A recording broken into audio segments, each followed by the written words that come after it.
এই একটা খবর জানিস, ওরা নাকি কলকাতা থেকে বড় প্লেয়ার হার করে নিয়ে আসছে আমাদেরকে হারানোর জন্য। কি এসব কি বলছিস? আমিও দেখছি কিভাবে ওরা পরের ম্যাচ জেতে। এই তোরা যা, গিয়ে নাজিরপুর বাস স্ট্যান্ডে দাঁড়া। ওই ছেলেটা বাস থেকে নামা তো মেরে ওর পা ভেঙে দিস, যাতে ও হারে খেলাই ভুলে যায়। ঠিক আছে?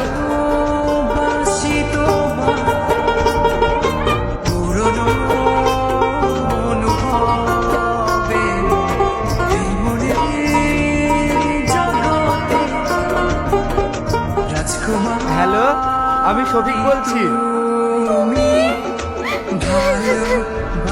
এতদিন পর আমার কাছে মনে পড়লো।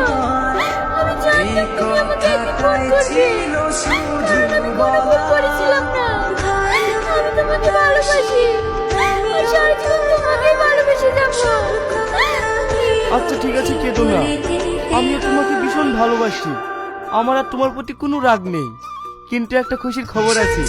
কি খুশির খবর? আমি এখন তোমাদের নাজিরপুর বাস স্ট্যান্ডে আছি। মানে? হ্যাঁ, তোমাদের এখানে একটা ছেলে ভার্সেস মেয়ের ফুটবল ম্যাচ আছে, সেই ম্যাচে আমি হায়ারে খেলতে এসেছি। এসব তুমি কি করছো? এই ম্যাচে তো টনি নামে একটা ছেলে আসার কথা ছিল, তুমি জানো? তোর শরীরটা খারাপ বলে আমার কোচ আমাকেই পাঠালো। এই শোনো না, তোমাকে একটু পরে ফোন করছি, ওরা আবার ফোন করছে। হ্যালো হ্যালো, আমার একটা কথা শোনো।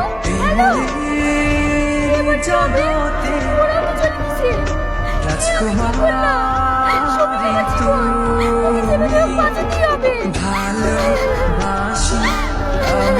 হ্যালো, আমি তো নাজিরপুর বাস স্ট্যান্ডে চলে এসেছি। এখানে তো আপনাদের লোক কাউকে দেখছি না। আপনি কি ফুটবল খেলার সেই প্লেয়ারটা, সে হায়ারে খেলতে আসছে? হ্যাঁ, কালকে আমার ম্যাচ আছে, আমি খেলতে এসেছি। তার মানে